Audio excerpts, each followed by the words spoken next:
So, we talked 2 weeks ago about body image, specifically about how I spent my tween and teen years trying to shrink myself down to this level of skinniness that I thought would make me happier or make me more worthy of being loved. And today, in part 2, we're going to talk about how no matter what I weighed, I still hated my body. I still hated myself. Hey, what's up guys? Caitlin here, and I struggle with self-hate. I wanted to start by showing a few pictures from back in the day when I thought I was fat, and I definitely was not fat. Here's me at the end of my senior year in college when I was at my heaviest. Please note the air quotes on heaviest. And I remember seeing this photo and thinking like, ugh, so gross. And for real, there's nothing fat about this photo. In fact, it's like the one time in college I actually looked like I had boobs. This one's also near the end of senior year in college, and I was in a bathing suit, and I felt super self-conscious and fat and gross, and like, what was I seeing here? Because I don't see it now.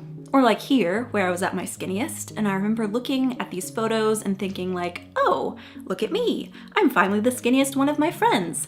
Like, that was some kind of a thing to be strived for. Sometimes I remember the way that I thought, and I cringe because I can definitely recognize now that it was not healthy at all. It involved a lot of comparing myself to other women and being very hateful towards my own body, and then getting a lot of my worth from what men thought of my body. And even though now I know that those thought processes are gross and not healthy at all, I still find myself thinking in super negative ways about my body and even other people's bodies. It is this horrible, ingrained way of thinking that is so hard to push yourself out of. So we left off in the last video at my lowest point, both in weight, which I thought was a win, but also in mental health, which was really, really bad. The good news here is that after this point, I finally started to get some help.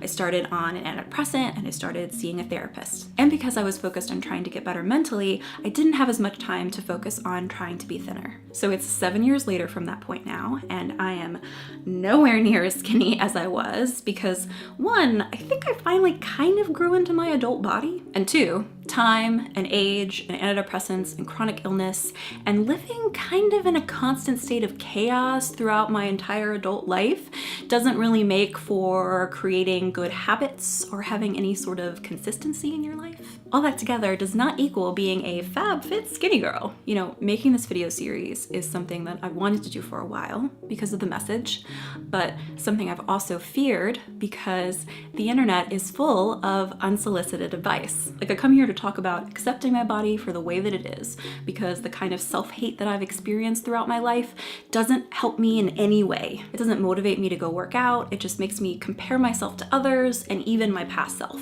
It makes me hate myself. It makes me hide myself. It makes me small and quiet and afraid because someone will undoubtedly come here and comment, oh, just go work out or eat this diet or do X, Y, or Z, and you feel so much better about yourself. Except the whole point is that I was nearly starving myself and working out obsessively, and I still hated myself in the way that I looked. You know that whole saying, you have to learn to love yourself first before anyone else can love you, which is kind of weird and cheesy and maybe problematic, but it's also kind of true in this situation. You have to love your body, accept your body, appreciate your body for what it is if you want to live a happy and healthy life, because all that inner hate isn't doing anyone any good, except maybe the diet and plastic surgery industry. I wanted to be skinnier because I wanted a different body type than I have, because I prioritized what some guys I dated liked women to look like over respect for my own body. So maybe all of your friends seem skinnier than you, or they have boobs and you don't, or they've got flat stomachs or small noses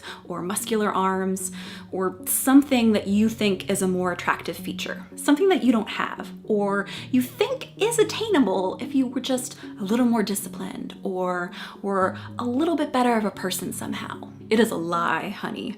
I know it is really hard to love your body the way that it is right now. Like, I have a giant pimple on my forehead and I needed to film a video today because of my schedule and I almost didn't because of this stupid pimple and because YouTube seems to have people with beautiful, amazing skin.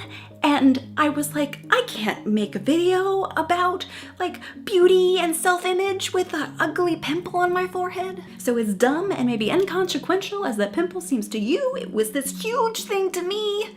So I get it, okay? And I know it's also not as easy as just having someone tell you that you are beautiful or that you are perfect the way that you are. Like, I am dating a guy who loves me and my body exactly the way that it is right now. And he tells me this quite frequently, but still all I can think about is how he's probably lying to me. He has to be, right? Wouldn't he rather have super skinny, ethereal looking Keira Knightley or even like 22 to 24-year-old Caitlyn? Because isn't that more attractive? Okay, so all of that is really just to say, I get it.